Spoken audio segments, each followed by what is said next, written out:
So, Craig, let's go to the rest of Major League Baseball. Full slate on this Wednesday. The hottest team in the bigs at the moment, the Minnesota Twins, winners of 9 in a row, looking to make it 3 straight in this series during the midweek against the Chicago White Sox. What has the key been for the Twins turning things around and winning 9 straight?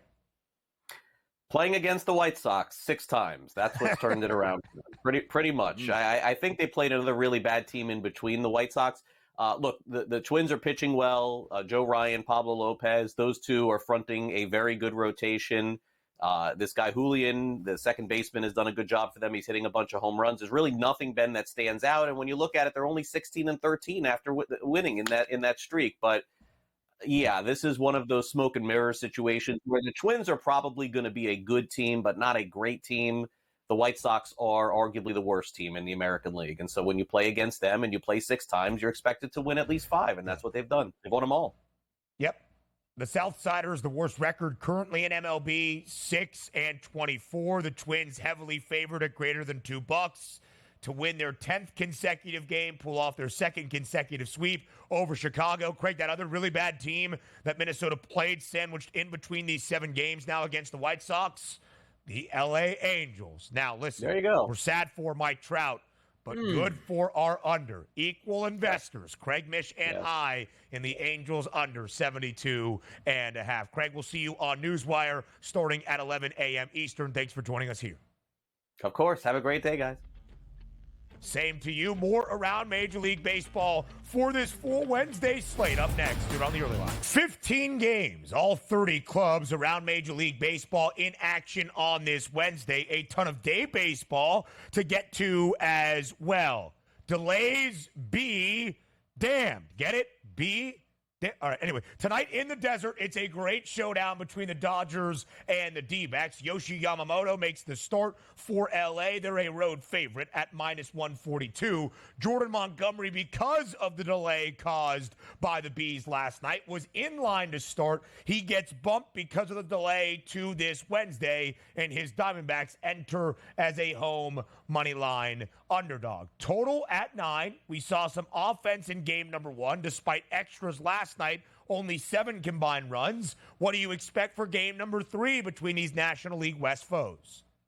If you're the Diamondbacks, hopefully a long start out of Jordan Montgomery. As we told you to start the show, looking at the game they played last night, it was basically a bullpen game with a lot of pitchers used, particularly on both sides here, but really with Arizona. Montgomery's only faced 49 batters this season, but he's been pretty good, Ben. An ISO combined between lefty and righties at 125. And how about this? A weighted on base percentage of 244. Both very good numbers for a pitcher on the early season. If we flip it over to Yamamoto, you take a look at his ISO at 158 against lefty and righty batters. That's still very good. And this weighted on base percentage of 257.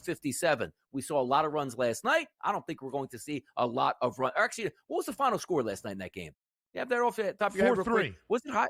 Yeah, exactly. 4-3. It was a lot higher scoring the day before that. Lower scoring yesterday. You're going to get lower scoring again today. I would look towards the under 9 runs here, Ben.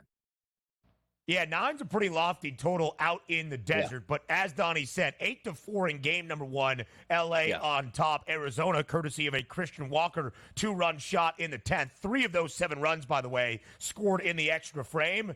4-3, Arizona wins his 2nd home run of the day for Christian Walker. The Cubs take game number 1 inside Citi Field this week. The Mets answer last night with a 4-2 win over Chicago. We go to Citi Field today between the Mets and the Cubbies. As we look at the number, Sho Imanaga gets the start for Chicago. He has been sensational in his debut year in Major League Baseball. In the Cubbies, because of it, a -122 road money line favorite. Do you expect the good pitching ways of Imanaga to continue today up in Queens?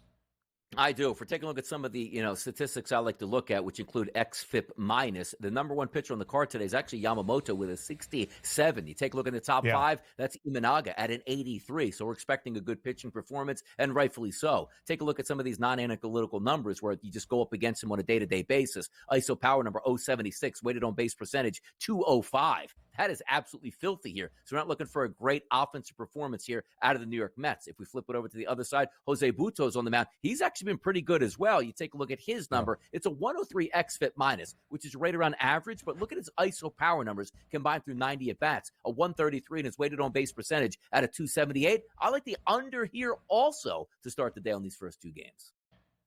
Sho Imanaga has made 5 starts for Chicago. The Cubbies have won all 5. Imanaga is 4-0 with a .98 ERA. He has only allowed 3 earned runs in total in all 5 starts. The Cubs actually have a stronger first 5 money line price at -138 than they do for the game overall at -122.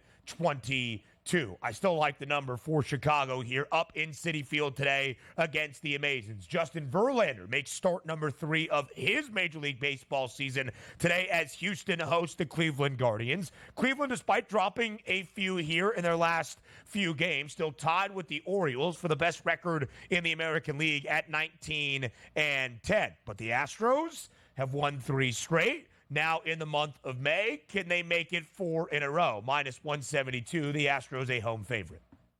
Minimum 20 innings pitched so far in this Major League Baseball season. If we look at the card today, there's 25 pitchers that qualify. Tristan McKenzie on the mound. He is number 25 with an xFIP minus number of 154. So in the words of some famous movies by Will Ferrell, we're going streaking because it looks like another victory on deck here for the Houston Astros. And if you want some RBI props, Tristan McKenzie has really struggled with left-handed batters. Look in the middle of that lineup. Jordan Alvarez and Kyle Tucker sit right there with 194 and 188 ISO power numbers, respectively, against right-handed pitching this season. I think they hammer Tristan McKenzie today and pick up another victory.